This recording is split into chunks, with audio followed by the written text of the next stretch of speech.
நம்ம தொடர்ந்து jokes video பார்த்துட்ருக்கோம்ல, அதையும் கண்டினியூ பண்ணுவோம். அடுத்த ஜோக் பார்ப்போம். ஃபஸ்ட்டு ஜோக் பார்க்க போகிறோம். அடுத்த ஜோக் பார்க்க போகிறோம்னு அழகம் போல சொல்லிட்டேன். ஃபஸ்ட்டு ஜோக் பார்க்க போகிறோம். கணவன், இருவரில் யார் தைரியசாலி?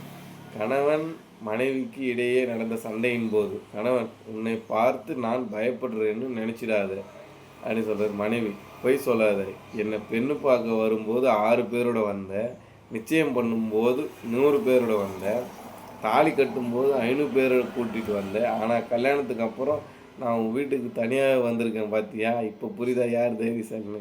கரெக்டு, இது 100% கரெக்டு. பெண்கள் தான் தைரியசாலி, இதை நம்ம மறுக்கவே முடியாது. இருந்தாலும் ஆண்களுக்கு கொஞ்சம் சப்போர்ட் பண்ணுவோம், ஆண்களும் பாவம் இல்லையா அப்படின்னு சொல்லிட்டு நம்ம அடுத்த ஜோக் பார்க்கலாம். பயங்கரமாக சிரி ஜோக்கு பேர். ஒரு லேட் நைட் மனைவியோட மொபைலில் பீப் சத்தம் கேட்குது. கணவன் எழுந்து அந்த மொபைலை பார்த்துட்டு கோபமாக மனைவி கிட்ட, யார் இது இந்த நேரத்தில் ஒன்று பியூட்டிஃபுல்னு சொல்கிறதுன்னு கேட்குறான்.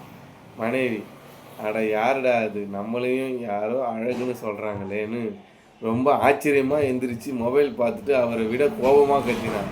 அட லூசு புருஷா, முதல்ல உங்கள் கண்ணாடியை எடுத்து மாட்டிட்டு பாருங்கள், அது பியூட்டிஃபுல் இல்லை பேட்டரி புல்லுன்னு வந்து சந்தேகப்பட்டு அவ்வளோ கத்திக்கிறான். மாட்டாது,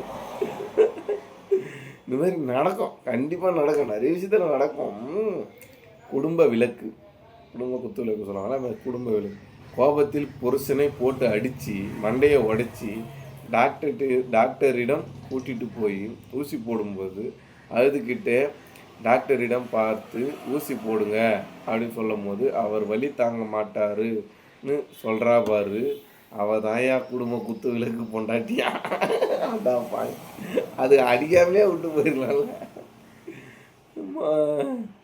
அடுத்த ஜோக் பார்க்கலாம். ஒரு வீட்டில் திருடன் புகுந்துட்டான், நகை பணம் எல்லாத்தையும் சுருட்டிட்டு கிளம்புறான்.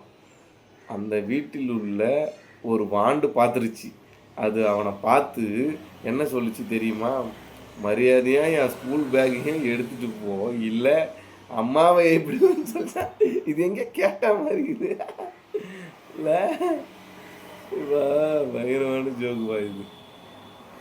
அந்த ஜோக்கெலாம் கேட்டாலே கொஞ்சம் நல்லா தான் இருக்கும்.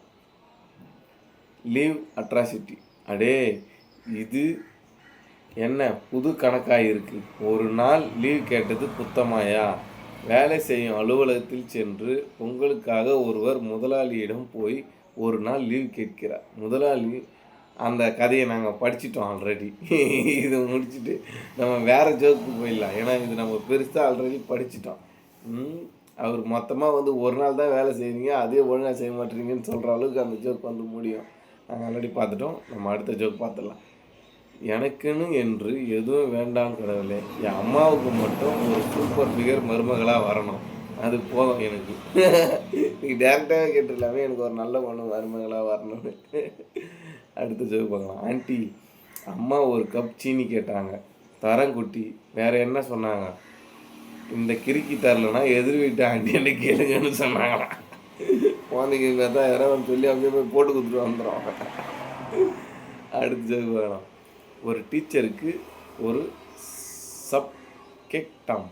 சப்ஜெக்டாமா என்னன்னு தெரியலையா, நான் மட்டும் ஒத்தையாக எல்லா சப்ஜெக்டாக இது, நான் மட்டும் எல்லா சப்ஜெக்டையும் படிக்கணுமா, என்ன நியாயம் இது? ஒரு டீச்சருக்கு ஒரு சப்ஜெக்டா, நான் மட்டும் எல்லா சப்ஜெக்டையும் படிக்கணுமா? குழந்தை சொல்கிறாரு. என்னடா இதுவே இப்படி யோசிச்சு புரிய வேண்டியதாக இருக்குது. பயங்கரமான இதுதான் இல்லை. சரி, தொடர்ந்து சப்போர்ட் கொடுங்க எல்லாருக்கும். தேங்க்யூ, பாய்.